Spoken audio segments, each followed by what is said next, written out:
un podcast France Culture.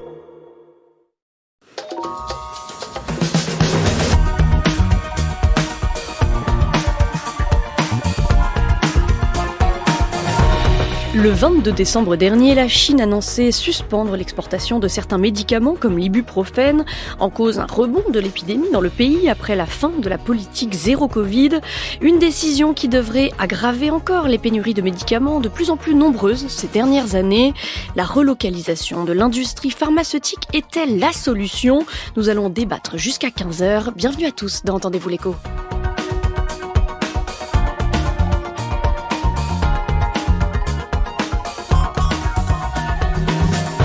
Nous allons repenser l'économie du médicament avec nos trois invités. Nathalie Coutinet, économiste à l'université Sorbonne Paris-Nord, chercheuse au Centre d'économie, co-autrice avec Philippe Abécassis de l'économie du médicament, paru à la Découverte.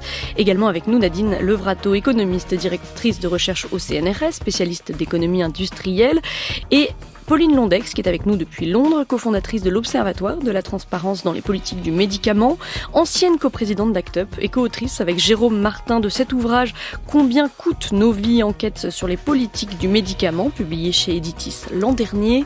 Une émission proposée par Aliette Ovine, Léa Sabourin, Diane Devancey, Laurence Jeunepin et Margot Bolotny. Bonjour à toutes les trois. Bonjour. Merci beaucoup d'être avec nous aujourd'hui. Alors pourquoi la France manque-t-elle de médicaments ? C'est d'abord en raison de la politique zéro Covid qui a été menée par la Chine, Nathalie Coutinet, qui a entraîné la fermeture de nombreuses usines. Alors d'abord, il n'y a pas que la France qui manque de médicaments, c'est un problème qui est généralisé, qui est mondial d'une certaine manière. Alors non, on ne manque pas de médicaments à cause de la Chine, même si, vous avez raison, la situation actuelle en Chine aggrave l'approvisionnement pour certaines molécules. Mais ce phénomène de pénurie ou de rupture, il y a les deux phénomènes finalement, de certaines molécules, est un phénomène qui est exponentiel, qui est de plus en plus important depuis, on va dire, une grosse dizaine d'années. Un phénomène de plus en plus important, mais si on en reste à des raisons conjoncturelles, Nadine Levrato, il y a donc la question de la politique zéro Covid en Chine, le retour des cas de Covid, la flambée des cas depuis la fin de cette politique justement, et puis aussi le retour de nombreuses pathologies hivernales plus importantes que ce qu'on aurait pu imaginer peut-être. Alors, oui, d'une part, il n'y a pas que la France, et d'autre part, il n'y a pas que les médicaments liés au Covid qui font défaut. D'autres molécules, la cortisone, l'amoxicilline, sont absentes des officines. Et donc, la situation chinoise, bien sûr, vient s'ajouter et arrive sur un secteur qui est déjà en grande difficulté, avec des tensions qui, comme le rappelait Nathalie Coutinet, ont augmenté au cours des dernières années. Alors, il y a débat sur les chiffres parce que les déclarations, les motifs de déclaration des tensions ou des ruptures d'approvisionnement ont évolué dans le temps, mais néanmoins, on observe une hausse régulière qui vraiment se marque très, très, très nettement à partir de 2016. Et aujourd'hui, on a plus de 1300, je crois, médicaments qui sont déclarés en rupture ou en tension. Et certaines pénuries peuvent avoir des effets particulièrement graves, Pauline Londex, entraîner de vraies pertes de chance pour certains patients. Absolument, et on a eu des cas récemment qui nous ont été rapportés de personnes qui, en zone rurale en France, n'avaient pas pu se fournir en amoxicilline dans les quantités nécessaires, donc avaient acheté une boîte mais n'avaient pas réussi à en trouver deux. Et donc n'avait pas pu finir la prescription, donc le traitement par exemple de 10 jours ou de 7 jours dans certains cas, ce qui avait entraîné des surinfections. Donc je crois que le problème est vraiment grave pour les antibiotiques, parce qu'on sait que le mésusage des antibiotiques peut avoir des conséquences en matière de résistance. C'est un exemple parmi d'autres des conséquences des ruptures de médicaments et des pertes de chance que ça entraîne. Ces pénuries sont aussi causées par les difficultés sur la production de verre, de carton et d'aluminium liées à la guerre en Ukraine. Nadine Levrato, ce sont des matériaux nécessaires pour l'empaquetage des médicaments ? Oui, on a vu de toute manière depuis le Covid, puis l'inflation, puis la guerre en Ukraine, des tensions sur des biens de base.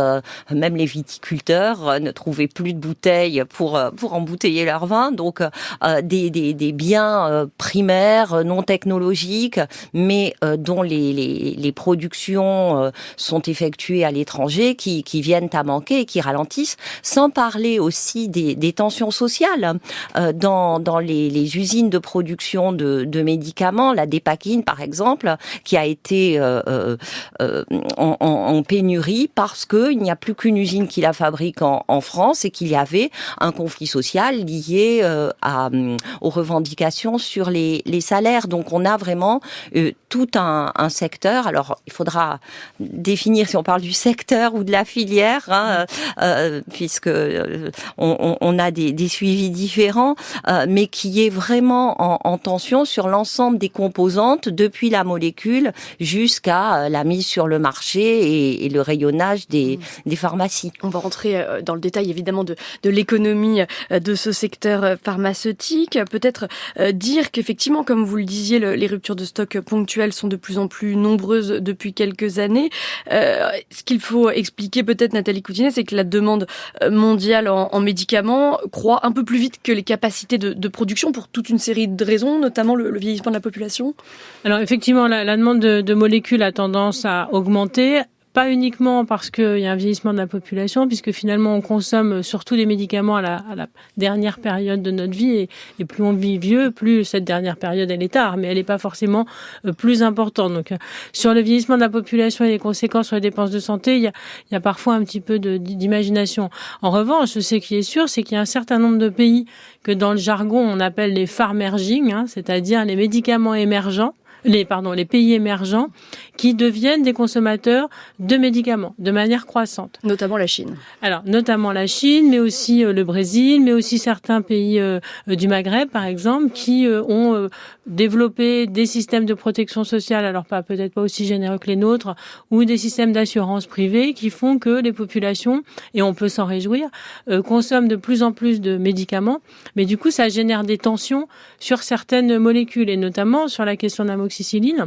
En fait, on voit que la demande de l'amoxicilline a doublé par rapport à l'année dernière, parce que l'année dernière, on était encore avec des gestes barrières, etc. Et puis que les pathologies hivernales sont revenues en masse. Et du coup, la demande a été très forte, et ça fait maintenant plusieurs mois, et même avant que les autorités françaises déclarent qu'il y avait des tensions sur cette molécule, que les États-Unis avaient déclenché des alertes sur cette molécule. Malheureusement, les autorités françaises ont réagi quand même relativement tardivement.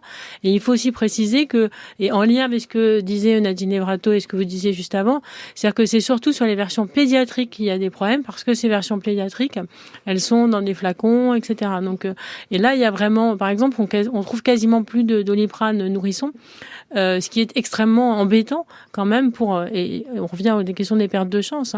Donc effectivement, et il y a aussi des tensions sur l'insuline, par exemple, sur certains anti-inflammatoires. Donc effectivement, ça dépasse le cas du Covid en Chine.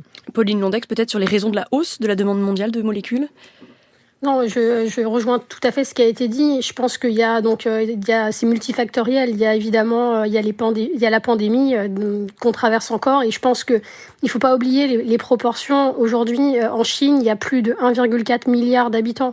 Donc aujourd'hui, le rebond de l'épidémie de Covid en Chine a évidemment des répercussions très importantes sur la consommation de médicaments, puisque on estime d'ici juin, 1,2 milliard de personnes en Chine seront touchées par le Covid. Donc c'est absolument énorme. Donc évidemment, il y a également ce facteur. Mais je voudrais revenir sur ce qui a été dit sur notamment la guerre en Ukraine. Je crois que l'une des conséquences de la guerre en Ukraine, c'est aussi la hausse du prix de l'énergie.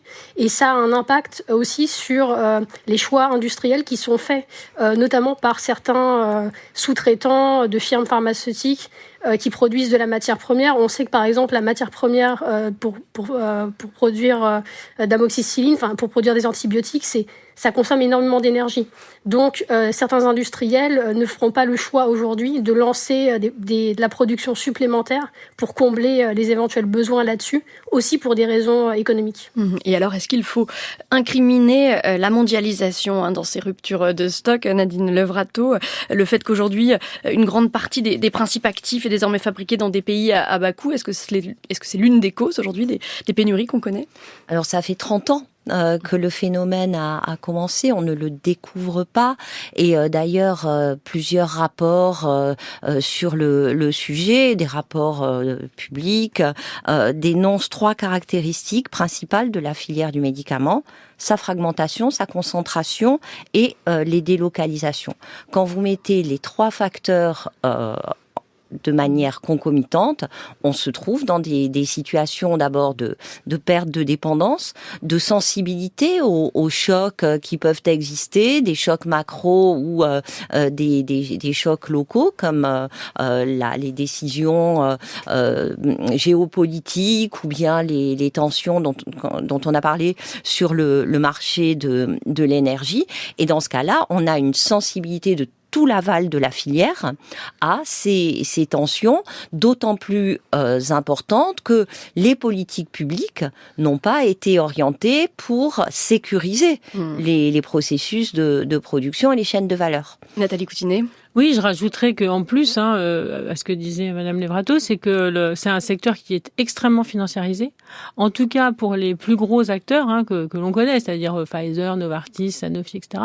Ils sont extrêmement financiarisés. Les principaux actionnaires de ces firmes, ce sont des fonds de pension ou des fonds d'investissement américains, tels que le BlackRock, Vanguard, etc. Et que les stratégies qui sont développées par ces grands acteurs, donc à la fois, effectivement, fragmentation des chaînes globales de valeur, mais aussi c'est-à-dire recherche de profit sur les molécules les plus rentables. Et donc ça crée en fait un système un peu particulier où on a ces gros acteurs qui disposent des brevets, qui disposent du pouvoir de négociation, qui disposent des fonds, mais qui sous-traitent aussi beaucoup à des petits fabricants qui sont dans des vraies relations de dépendance et de sous-traitance, ou alors ce sont des petits fabricants qui produisent pour eux-mêmes des médicaments génériques. Et donc, on a vraiment 2 types d'entreprises, c'est-à-dire à la fois ces grosses firmes, mais aussi des petits sous-traitants assez fragiles. Et donc, voilà, les chocs, comme disait Nadine Levrato, les chocs de conjoncture affectent aussi beaucoup les petits, qui sont les producteurs, en fait. Vous parlez de fragmentation de la chaîne de production. Concrètement, ça veut dire que la fabrication de la matière première du médicament, son conditionnement et sa distribution se font de plus en plus dans des continents différents, ou au moins dans des pays différents. Et ces délocalisations, elles sont évidemment faites pour des raisons économiques, mais aussi, elles sont aussi liées au caractère très polluant de l'industrie pharmaceutique. Pauline Londex. Oui, bien sûr. Bon, elles sont vraiment liées à des questions industrielles, des choix économiques. Mais en effet, c'est une industrie très polluante par nature. Je pense que la question qu'on doit également se poser dans le débat sur la relocalisation, c'est est-ce normal d'un point de vue éthique, est-ce acceptable d'un point de vue éthique que la pollution liée à la production de nos médicaments, de ceux qu'on consomme ici en Europe, soit concentrée, que la pollution soit concentrée dans 1 ou 2 pays d'Asie de l'Est et du Sud. Je pense que c'est une question absolument fondamentale. C'est une question fondamentale. Oui, c'est Nathalie Coutinet. Et ce qui est même amusant, c'est amusant, c'est une façon de parler, mais un des arguments contre la relocalisation du LEM, par exemple, à les entreprises du médicament, c'est de dire oui, mais c'est très polluant. Plutôt que de dire bon, on peut peut-être trouver des moyens de réduire la pollution associée à la production de médicaments. Voilà, c'est comme si les firmes pharmaceutiques qui soi-disant sont là pour notre bien-être se satisfaisaient de polluer beaucoup. Il y a quelque chose d'un peu paradoxal. Alors comment est-on devenu aussi dépendant des médicaments? Un petit retour en arrière s'impose. 2 savants anglais, les professeurs Fleming et Florey, ont donné au monde leur merveilleuse découverte, la pénicilline. La pénicilline a vaincu le plus grand fléau de toutes les guerres, la gangrène, qui hier tuait des millions de blessés sur les champs de bataille. Grâce à elle, les cas mortels ne comptent aujourd'hui que pour un pourcentage infime. Les savants fabriquent ce remède miraculeux aussi rapidement qu'il le faut pour satisfaire les demandes des armées alliées sur tous les fronts. C'est d'une moisissure comparable à celle du fromage de Roquefort que l'on extrait la pénicilline. Les spores de cette moisissure sont mis en flacon dans un liquide sucré. Après 9 jours, la pénicilline contenue en solution dans ce liquide en est extraite par des procédés variés où de nombreux solvants sont employés. Enfin arrive le stade où la pénicilline très concentrée peut être extraite de ces solvants. Desséchée et isolée, elle est recueillie contre les parois intérieures des éprouvettes. Une parcelle de pénicilline suffit pour guérir une blessure même infectée. Consacrée à sauver la vie de centaines de milliers de combattants, la pénicilline a été aussi employée pour les victimes civiles en Normandie. Vous écoutez France Culture, entendez-vous l'écho, c'était une archive de l'ORTF de 1945, une réaction Nathalie Coutinet. Ah oui, alors la pénicilline, c'est une histoire très intéressante parce que Fleming, qui a donc été l'inventeur de la pénicilline, a dit il n'est pas normal que quelque chose comme, c'est pas la phrase exacte, mais il n'est pas normal de se faire du profit, de créer, d'accumuler de la richesse sur un médicament. Et donc il a donné en fait la molécule au domaine public. Donc il n'y avait pas de brevet sur la pénicilline jusqu'à la guerre où les Américains ont créé un brevet pour pouvoir produire massivement la pénicilline. Mais c'est beau de se rappeler que ce médicament, qui reste un médicament essentiel, toujours dans la pharmacopée, a été par son créateur donné au monde pour le bien commun. Pauline Landax. Oui, et ce qui est fabuleux également, c'est que c'est à peu près la même histoire avec l'insuline, qui a été synthétisée en 1921, qui est aujourd'hui un traitement vital pour des millions de diabétiques à travers le monde, et pour qui les inventeurs ont également donné pour $1 symbolique leur brevet, en disant il faut absolument qu'il n'y ait jamais de profit réalisé là-dessus et que tout le monde puisse y avoir accès. Et plus d'un siècle plus tard, ces vieux médicaments, ces anciens médicaments qui sauvent des vies, ne sont pas forcément accessibles à tous et toutes, ni produits dans des quantités suffisantes. Ça devrait nous interpeller. Alors, ce qu'il faut dire, c'est que le XXe siècle a été une période de très forte accélération de l'innovation pharmaceutique. C'est dans ce contexte que s'est opérée cette concentration des industriels de la pharmacie, Nathalie Coutinet, en raison des investissements extrêmement élevés qui étaient nécessaires pour l'innovation. Alors en fait, historiquement, les médicaments ils étaient fabriqués dans des officines, et puis progressivement, c'est l'industrie chimique qui en fait a accaparé la pharmacie, et la pharmacie a développé des méthodes de production de type chimique, donc des grosses firmes avec des gros secteurs de recherche et développement. Et du coup, à partir de ce moment-là, on considère qu'il y a une forme de normalisation du produit, c'est-à-dire que ça devient un produit industriel. Et à partir du moment où ça devient un produit industriel, les industriels vont demander des brevets, alors que pendant la période précédente, il y avait des grandes discussions à la fois en Europe, aux États-Unis, contre la brevetabilité des médicaments au titre qu'on ne pouvait pas, toujours le même argument finalement, qui avait un argument de santé publique, puisque le brevet augmenterait le prix et réduirait l'accès. Et donc, c'est à partir de cette industrialisation de la pharmacie que, progressivement, et pas avant les années 60, on a des brevets, et qui sont des brevets sur les processus de fabrication, et non pas sur les molécules. Et en fait, les choses, pour faire une histoire relativement rapide, les choses vont changer dans les années 80 aux États-Unis, qui vont mettre en place des lois qui renforcent la protection des brevets, d'abord aux États-Unis, et puis ensuite, on va étendre aussi la brevetabilité aux molécules, aux gènes, à même des méthodes chirurgicales. Et cette législation américaine va être transposée progressivement en 1994 au niveau mondial à l'OMC. Et donc, on a toute une période finalement où on a un renforcement des brevets, voulu évidemment par l'industrie pharmaceutique pour acquérir des positions de monopole. Et donc, c'est dans ce contexte que s'est opérée cette concentration des entreprises pharmaceutiques, concentration des concepteurs, mais aussi concentration des fabricants. C'est ça qui pose problème aujourd'hui, qui entraîne des pénuries. C'est le fait que pour certains principes actifs, le marché mondial dépend de quelques sites de fabrication, voire d'un seul, Nadine Levrato. Oui, alors là, c'est un phénomène qu'on voit dans de nombreux secteurs de l'industrie qui est très gênant pour le médicament parce que en effet, ça touche à la santé publique. Mais ce phénomène de concentration répond à l'hyperspécialisation nécessitée par la fabrication justement de ces médicaments de plus en plus normés, avec des autorisations de mise en marché qui sont de plus en plus complexes et une judiciarisation croissante de toute l'activité. Donc, que s'est-il passé ? En fait, c'est toute la chaîne qui est concernée, depuis la R&D que les grands laboratoires externalisent dans les fameuses start-up qui sont très souvent d'ailleurs issues de la recherche publique, où on incite les chercheurs, on les invite très fortement à se transformer en innovateurs, sur la production et sur la mise en marché, donc la partie aval de la filière.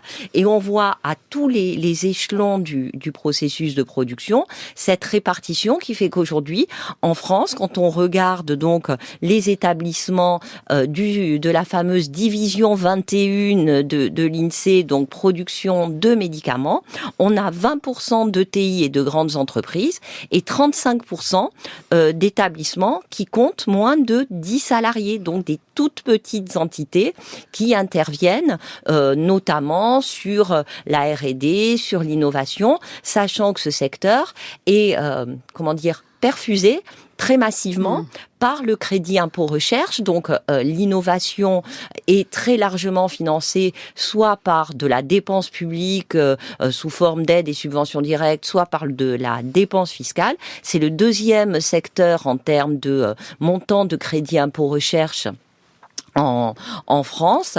Et d'ailleurs, quand on compare la R&D qui est réalisée par rapport au chiffre d'affaires, on est à peu près à 10%, ce qui est énorme par rapport à l'automobile, par exemple, qui a 3 et quelques pourcents, ou même l'aéronautique. Donc, on dit que l'innovation est nécessaire.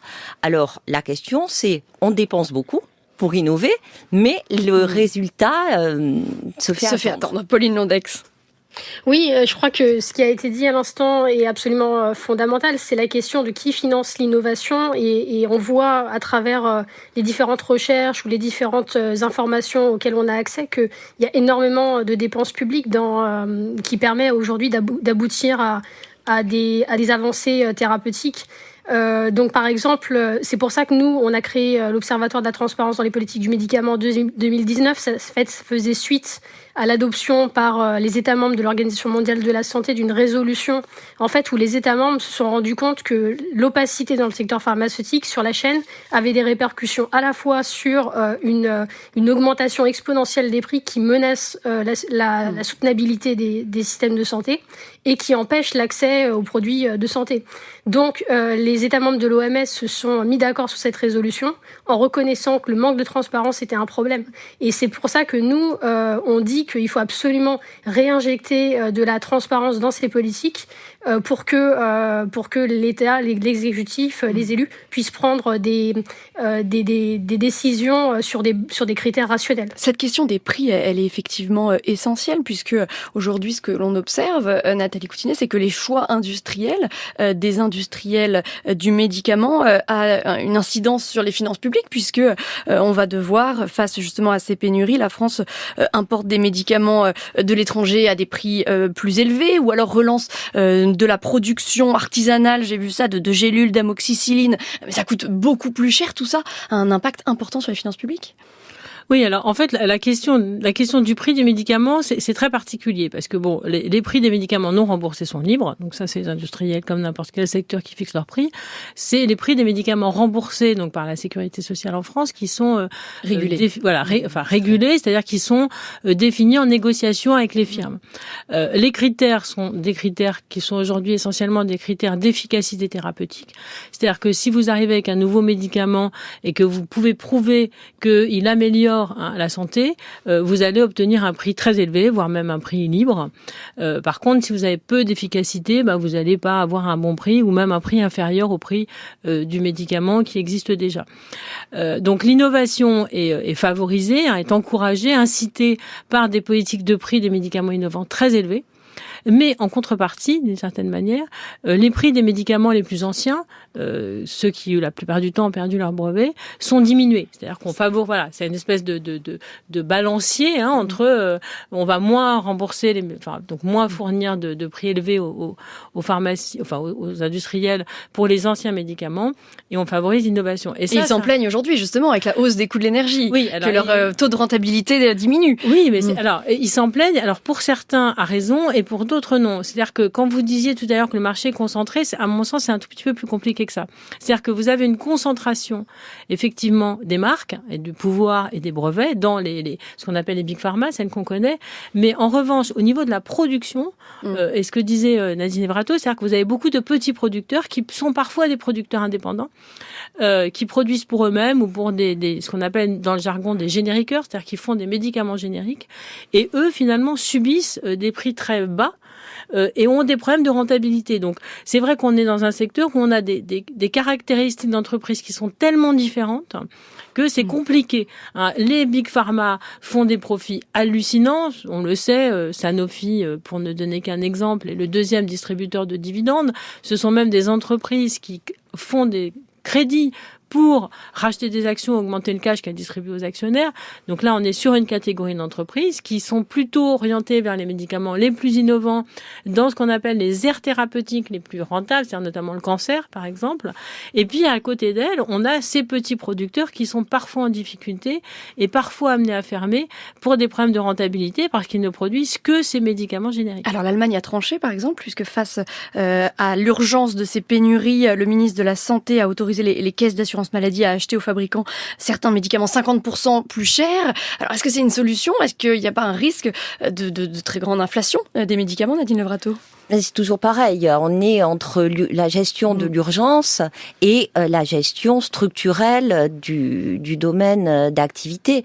Dans l'urgence, pour les médicaments, comme on l'a vu pour les masques, pour les blouses pendant le Covid, on achète tout à n'importe quel prix.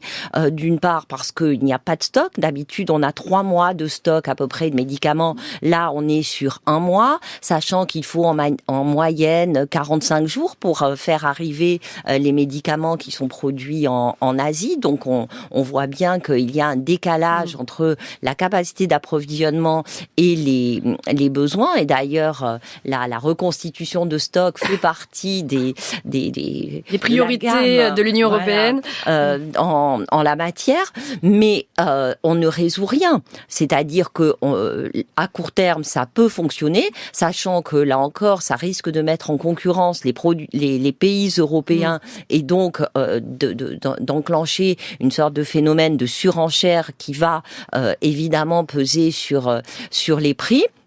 Une partie négociée, comme le rappelait Nathalie Coutinet, et qui sont limitées aussi par les montants qui sont annoncés pour le remboursement dans le projet de loi de finances de la sécurité sociale. Mais sur le fond, on ne résout rien. D'ailleurs, la preuve en est que on est en 2022.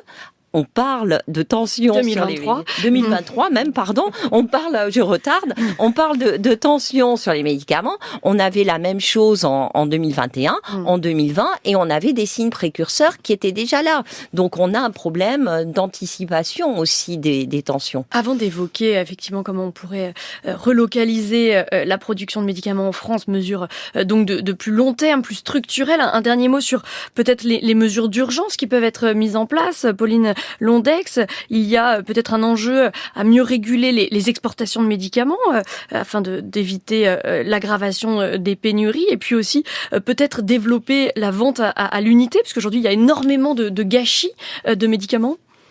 Alors, je suis complètement d'accord avec ce qui vient d'être dit sur le fait qu'on ne résout rien et qu'on avait plein de signes avant-coureurs, que les pénuries qu'on en a constaté les conséquences dramatiques en 2020 pendant la première vague du Covid dans les hôpitaux parisiens, puis en 2021 et puis en 2022 et maintenant. Sur la question de la gestion de l'urgence, justement, le ministre de la Santé, François Braun, a fait des annonces hier à l'Assemblée. Il a listé les actions du gouvernement pour faire face aux pénuries. Donc, c'est ces trois éléments. C'est interdiction d'exporter les médicaments, contingentement, donc c'est-à-dire restreindre l'accès des médicaments selon certains critères thérapeutiques, et discussion avec les industriels. Le problème, c'est que pour nous, ça ne résout rien. Là, on est vraiment dans une gestion de la crise, dans un manque d'anticipation total.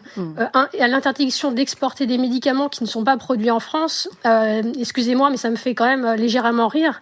Et le fait de contingenter, si on peut dire ça comme ça, ou en tout cas d'empêcher l'accès à certains médicaments très importants, c'est vraiment problématique dans un pays comme la France. Donc aujourd'hui, on voit bien qu'il y a un réel manque d'anticipation, qu'il y a un comité qui a été mis en place, qui s'appelle le comité COVARS, d'anticipation des risques épidémiques, pandémiques en juillet dernier. Et là-dessus, il n'y a eu aucune réflexion. Donc on se demande si au niveau de l'ANSM, au niveau du ministère de la Santé et de la Prévention, si au niveau de l'Élysée et de Matignon, il y a une réelle réflexion. Aujourd'hui, on a l'impression que ce sont les multinationales qui dictent la politique pharmaceutique française. Nadine Levrato. Oui, sur les exportations, il faut quand même rappeler que le secteur est exportateur net. C'est-à-dire que la balance commerciale française voit son déficit amoindri grâce aux exportations de médicaments. Donc, sont des chiffres de 2019, mais la France exportait 34 milliards d'euros, notamment vers les États-Unis, l'Allemagne et l'Irlande. Alors, on suppose que c'est pas juste pour les Irlandais, mais qu'il doit y avoir une plateforme de vente après à l'international. Et on importait seulement 27,4 milliards depuis les États-Unis, la Belgique, qui est un gros producteur, et l'Allemagne. Donc on a une structure de l'industrie qui a favorisé donc les médicaments de base, qui, comme beaucoup d'autres segments de l'industrie française, est en concurrence par les prix sur le secteur du médicament. On pourra y revenir, et qui ne répond pas correctement à la demande. On va continuer à parler de l'industrie du médicament dans un instant.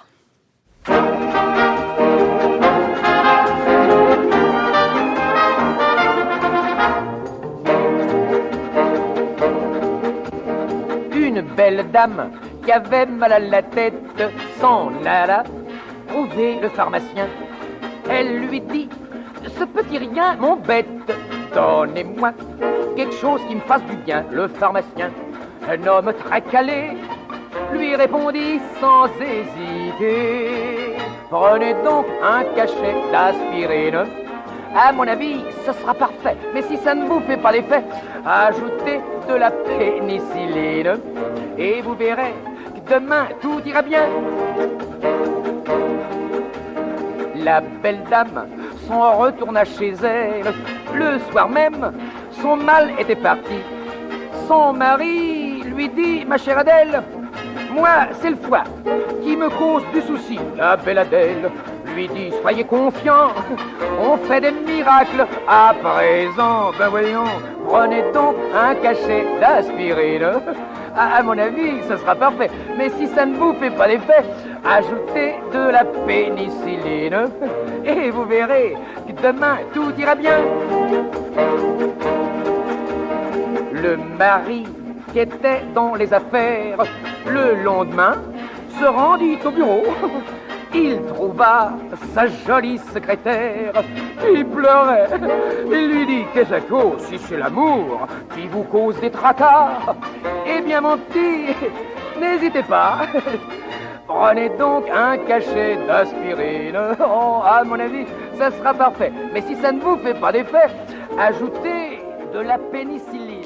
L'aspirine, un titre de 1953 d'André Alexis Jauberdy. Andrex, vous écoutez France Culture, entendez-vous l'écho? Faut-il relocaliser l'industrie du médicament en France? C'est notre sujet aujourd'hui avec Pauline Londex, Nathalie Coutinet et Denis Levrato dans cette émission réalisée par Françoise Le Floch et mise en onde par Timothée Hubert.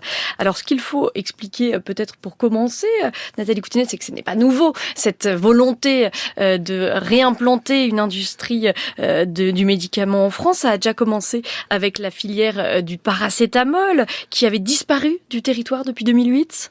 Oui, alors on a encore... En fait, c'est le principe actif du paracétamol qu'on ne produisait plus, puisqu'il y a une usine d'Efferalgan, enfin, donc de paracétamol UPSA à Agen.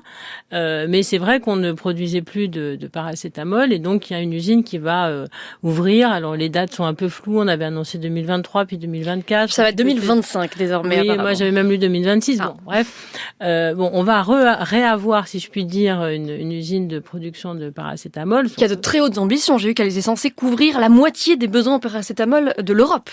C'est super, mais il faudrait pas que ce soit l'arbre qui cache la forêt. C'est-à-dire qu'il y a le paracétamol, on en parle beaucoup, c'est un médicament qu'on connaît tous, qu'on utilise, peut-être pas quotidiennement, mais qu'on utilise souvent. Et il faudrait pas que ça cache le fait qu'il y ait d'autres molécules qui sont sans doute plus essentielles, et qui ne sont pas relocalisées. Et à ce niveau-là, je pense que il faut absolument que les autorités de santé, parce que c'est leur rôle, identifient une liste de molécules indispensables. Alors, il y a déjà les médicaments d'intérêt thérapeutique majeur, mais ils sont tellement nombreux qu'ils sont quasiment tous. C'est-à-dire, en particulier, des molécules pour lesquelles il n'y a pas d'alternative thérapeutique et qu'il y ait un travail sur ces molécules de manière prioritaire pour effectivement relocaliser avant tout ces molécules. Et c'est une liste extrêmement compliquée à établir, Pauline Handaï, parce que je crois qu'il y a en tout plus de 5500 principes actifs sur le marché.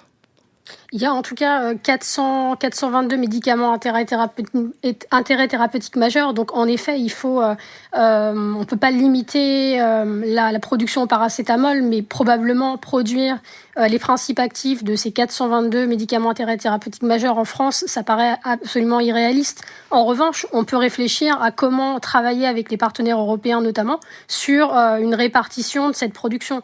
Et ça peut vraiment être intéressant. Je reviens sur quelque chose tout à l'heure sur la production en France de médicaments, donc avec une exportation positive, etc., vers d'autres pays. Mais là, on parle de la phase de façonnage, qui est une phase, essentielle. En revanche, il ne faut pas oublier que vraiment, la première phase, la phase de production du vrac pharmaceutique, donc des active pharmaceutical ingredients, est concentrée à 80% pour les médicaments que nous consommons en Chine et en Inde. Donc aujourd'hui, on est complètement dépendant de cette phase. Donc si demain, il y a un ralentissement de la production autour de cette phase, les façonniers en France ou dans d'autres pays européens sont bloqués dans leur production, ou en tout cas ne peuvent pas augmenter les capacités de production. D'où la volonté effectivement de produire sur le sol français des principes actifs, mais le journal Le Monde notait que sur les 106 projets labellisés France Relance, destinés justement à renforcer la chaîne de valeur de médicaments, seuls 18 concernent réellement une relocalisation de la production de principes actifs sur le territoire national. Pourquoi c'est si lent, Nadine Levrato ? Alors pourquoi c'est si lent ? Parce que d'abord, relancer une activité, bien c'est compliqué.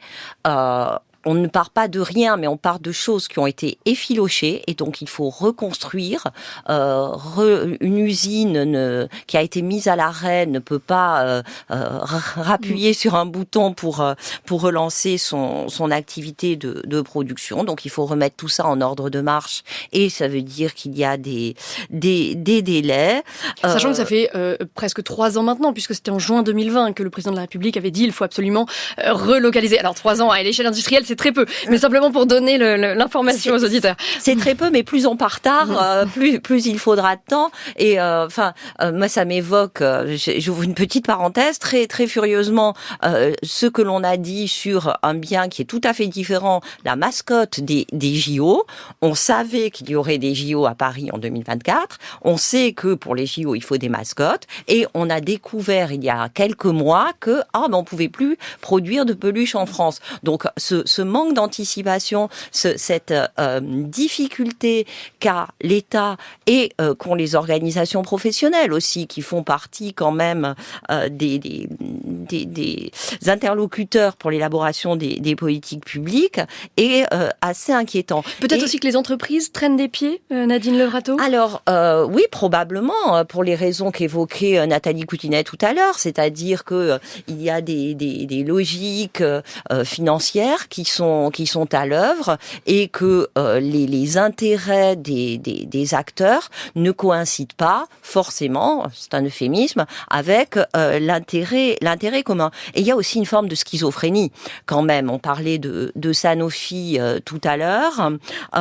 Il faut rappeler que en 2021, en pleine crise sanitaire, Sanofi détruit 400 postes en recherche et développement, que 300 avaient déjà été détruits dans les années en 2020, et que ils annoncent froidement que le centre de gravité de la R&D du groupe sera déplacé aux États-Unis, et que personne ne bouge. C'est-à-dire que il n'y a aucun coup d'arrêt à cette stratégie corporate qui est donnée par les politiques publiques, alors même que ce sont les organismes sociaux et qu'il y a une forte socialisation des profits de ces entreprises. Nathalie Coutinet. Oui, je suis d'accord. Et en plus, avant de parler de relocalisation, il serait aussi important d'empêcher les entreprises qui produisent encore des principes actifs sur le territoire français. Je pense parler de Carélinde. Exactement. Et à Famar, qui aussi était déjà en difficulté. Donc, c'est un producteur de molécules essentielles, de principes actifs de molécules essentielles, qui produisait l'hydroxychloroquine quand on a pensé, mais qui était en difficulté. À ce moment-là, on s'est rendu compte que c'est une entreprise qui était en redressement judiciaire. Elle avait 11 principes actifs à son actif. Elle a été sauvée par un groupe libanais. Elle est de nouveau en difficulté. Donc, on va sans doute, je sais pas, j'espère que cette usine va réussir à trouver une solution. Il y a aussi Carlyle. Donc, on a des producteurs qui sont aujourd'hui en difficulté. Et ça renvoie un petit peu à ce que je disais tout à l'heure, c'est que c'est des productions qui sont basées sur des génériques, donc des médicaments peu chers, et qui ont du mal à trouver leur seuil de rentabilité. Donc, on a bien cette dichotomie, ce deux systèmes de production ou deux logiques de production qui sont différentes. Et on voit que la logique du générique, la logique du médicament ancien, peut se trouver en difficulté. Et là, voilà. Et ça, je pense que le président Macron, il pourrait aussi se dire, on va essayer d'empêcher nos entreprises de fermer. Allez, écoutons justement la voix du gouvernement, la personne du ministre chargé de l'industrie, Roland Lescure. C'était le 1er août dernier sur France Info. C'est moins le cas maintenant. Depuis 5 ans, on a commencé à réindustrialiser la France. Il y a eu une vraie politique publique derrière ça. Il y a un programme qui s'appelle Territoire d'industrie, par exemple, qui permet d'accompagner des territoires de manière très concrète, à la fois les élus et les entreprises pour réindustrialiser. C'est pour éviter que ça se grippe à nouveau qu'on met en place un programme de souveraineté industrielle qui fait que, vous parliez de médicaments, on va reproduire le produit qui permet de créer du paracétamol de manière plus productive, plus efficace, plus moderne que la manière dont il est produit au bout du monde. Des puces électroniques, là encore des puces électroniques de demain, vont être produites à Grenoble grâce à ST Microélectronique, une grande entreprise française, et Global Foundries, avec des milliards d'euros d'investissement, avec des centaines d'emplois à la clé, de manière à ce qu'on puisse industrialiser la France sur les produits de demain. Alors voilà, c'était donc Roland Lescure, le ministre chargé de l'industrie. On entend au moins une vraie volonté affichée par le gouvernement de relancer la production de médicaments en France. Peut-être que ce qui manque aujourd'hui, Pauline Landec, c'est davantage de suivi du soutien financier qui peut être apporté aux entreprises qui joueraient le jeu, que ça passe par la baisse des impôts de production ou la mise en place d'un accès précoce pour accélérer la mise sur le marché des médicaments innovants. Toutes ces mesures qui sont prises, peut-être ne débouchent-elles pas suffisamment sur des projets de relocalisation ? Le problème, c'est ces aides qui sont censées convaincre les industriels de relocaliser. Aujourd'hui, on ne sait pas vraiment si ça les incite à relocaliser. On a l'impression qu'il y a une forme de chantage aux aides publiques pour décider de relocaliser. C'est pour ça que nous, on plaide vraiment pour le développement d'une production publique de médicaments. Pas forcément pour tous les médicaments, bien entendu, mais au moins pour certains médicaments, notamment ceux qu'on sait synthétiser depuis très longtemps, dont on a absolument besoin dans nos hôpitaux et qui manquent. On pense qu'il faut absolument qu'il y ait une production en partie publique. Des pays comme le Brésil ont mis en place, évidemment ça se met pas en place du jour au lendemain, mais ils ont quand même mis en place ça en une vingtaine d'années, un vrai plan de production publique de principes actifs, de vaccins, de diagnostics, de réactifs et de différents médicaments et biomédicaments. Et ça a eu un impact positif à la fois sur l'accès aux médicaments, c'est-à-dire ça permet d'achalander les médicaments, les hôpitaux publics brésiliens. Et donc ça donne accès à la population brésilienne à de très nombreux médicaments vitaux. Mais en plus, ça a un impact sur le pouvoir de négociation du Brésil, des autorités sanitaires, avec les industriels au moment de la négociation du prix d'un médicament. C'est-à-dire que les Brésiliens disent aux industriels, si vous ne baissez pas le prix que vous nous demandez là nous on le produira publiquement, on émettra une licence obligatoire, etc. Et donc le Brésil a fait ça. Et ça a permis de réguler d'une certaine façon un peu mieux également le prix des nouveaux médicaments mis sur le marché. Nadine Levrato, peut-être sur le suivi des aides financières apportées à ces entreprises ? Alors, sur le crédit impôt recherche, le résultat est assez connu. Beaucoup d'effets sur les dépenses, beaucoup moins sur l'emploi des chercheurs, le nombre de brevets et l'innovation la plus radicale de produits. Donc, ce sont des milliards d'euros qui se déversent tous les ans avec très peu d'évaluation à la clé, et surtout le principe du rescrit fiscal qui permet aux entreprises d'échapper au contrôle, puisqu'il y a un accord a priori qui est donné. Et ce que l'on constate aussi, c'est que à l'échelon européen, il n'y a pas véritablement d'accord et de plan qui soit déployé. Alors que ça devrait se faire, selon vous, au niveau européen, cette relocalisation industrielle. Alors oui, parce que il y a quand même une forme d'internationalisation des processus de production et des spécialisations à l'intérieur de l'espace européen, et le marché est européen, et les tensions observées sont aussi européennes, on le rappelait en début d'émission. Alors, il y a quand même un élément, mais insuffisant à mon sens, c'est que en mars dernier, en mars 2022, un projet important d'intérêt européen commun, donc les fameux PIEC, a été mis en place pour la santé. Et 16 pays européens y ont adhéré, dont la France, l'Allemagne, l'Espagne, etc.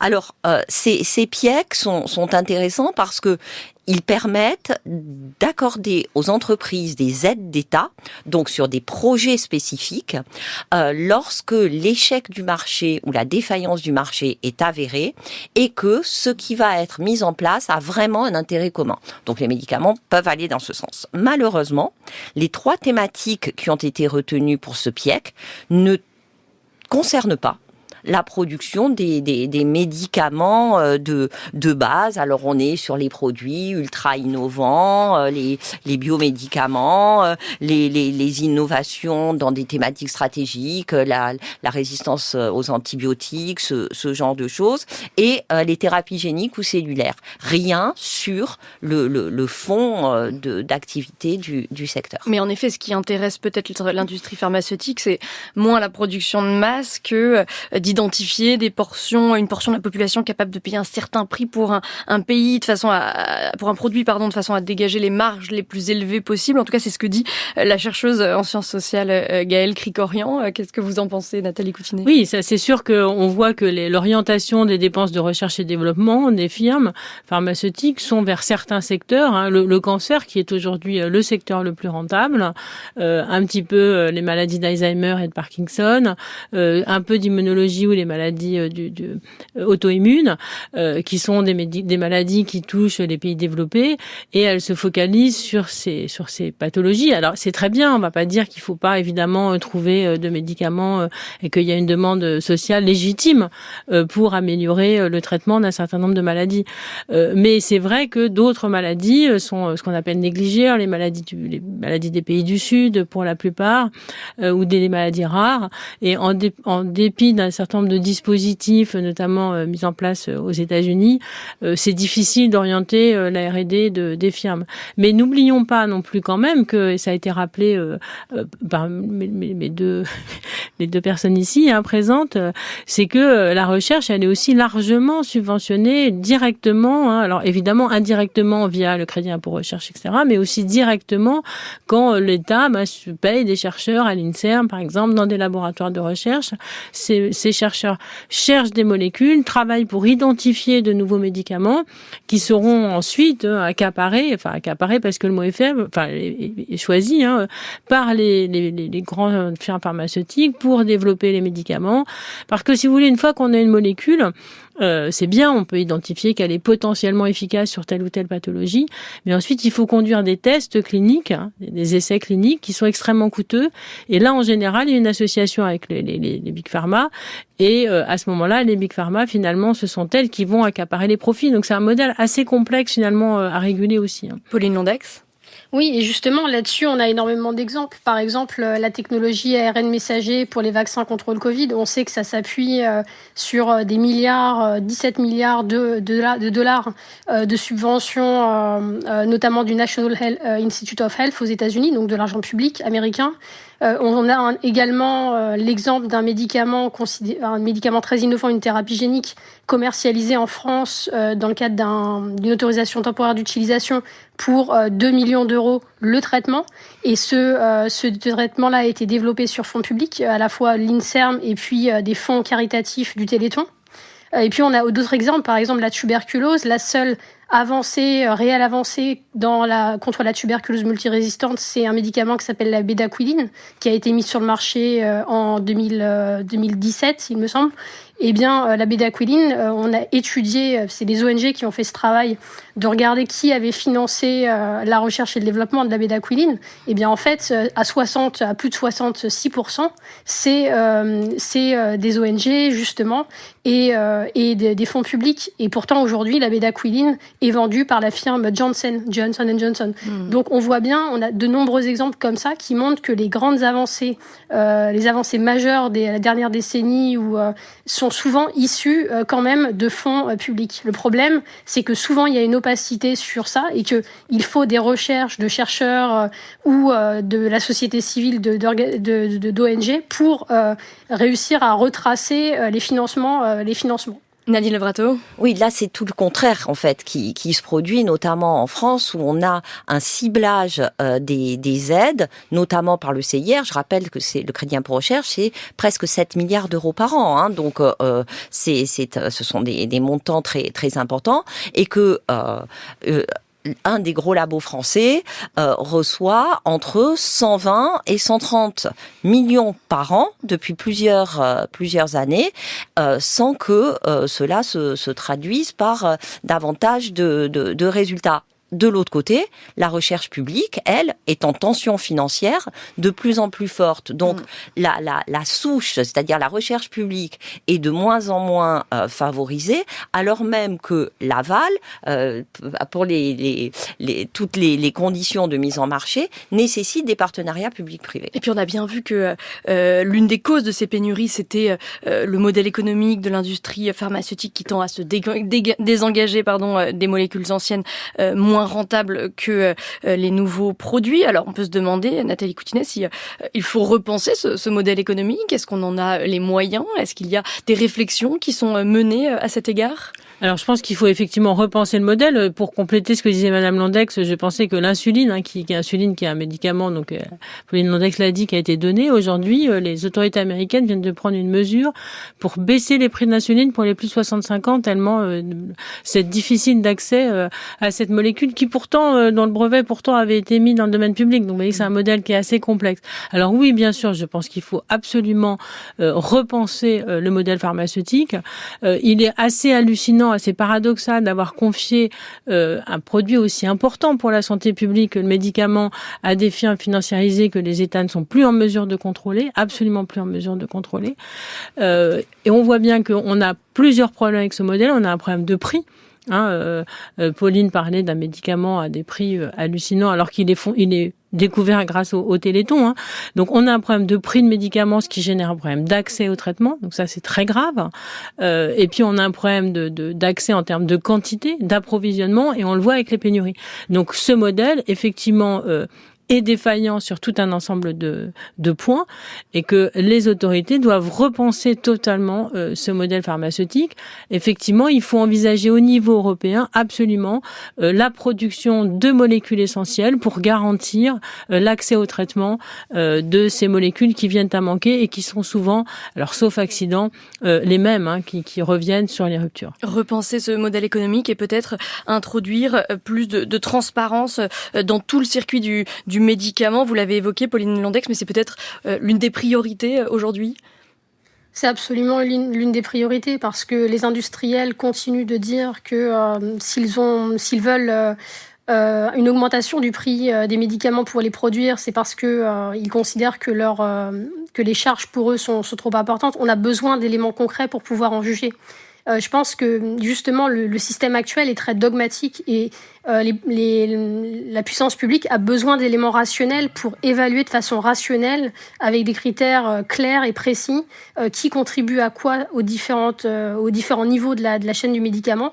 et pouvoir réguler au mieux les prix. Parce qu'aujourd'hui, par ailleurs, ce qu'on voit aujourd'hui, c'est que quand même les choix sont tous dictés par des intérêts industriels.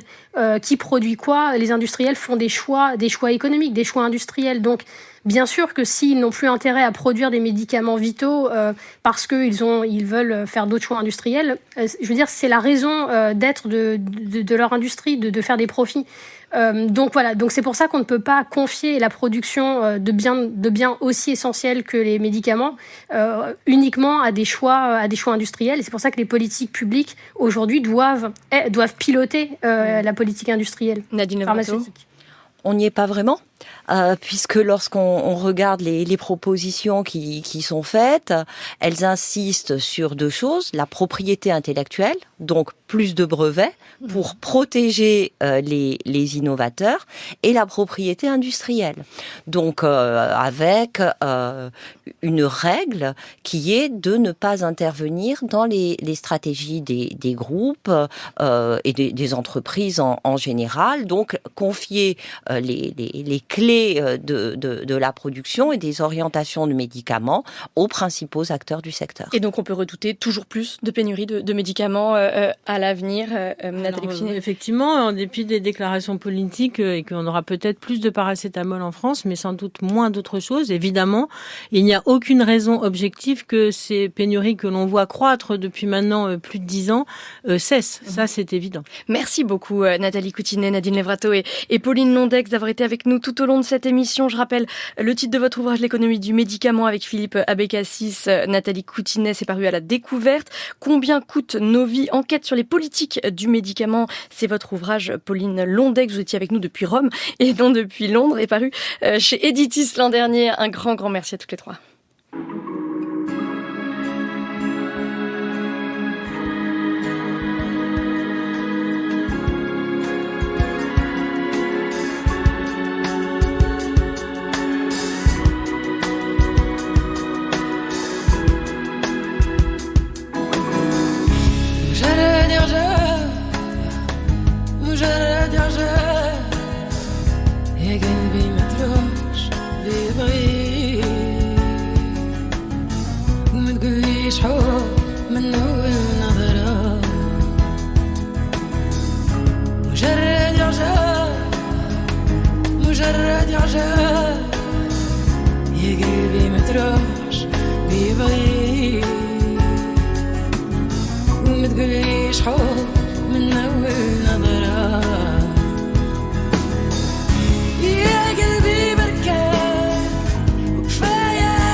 C'est la fin d'Entendez-vous l'écho. On se quitte avec Mujarrada, un titre de Nawel Ben Krayem, extrait de son dernier album Je chante un secret.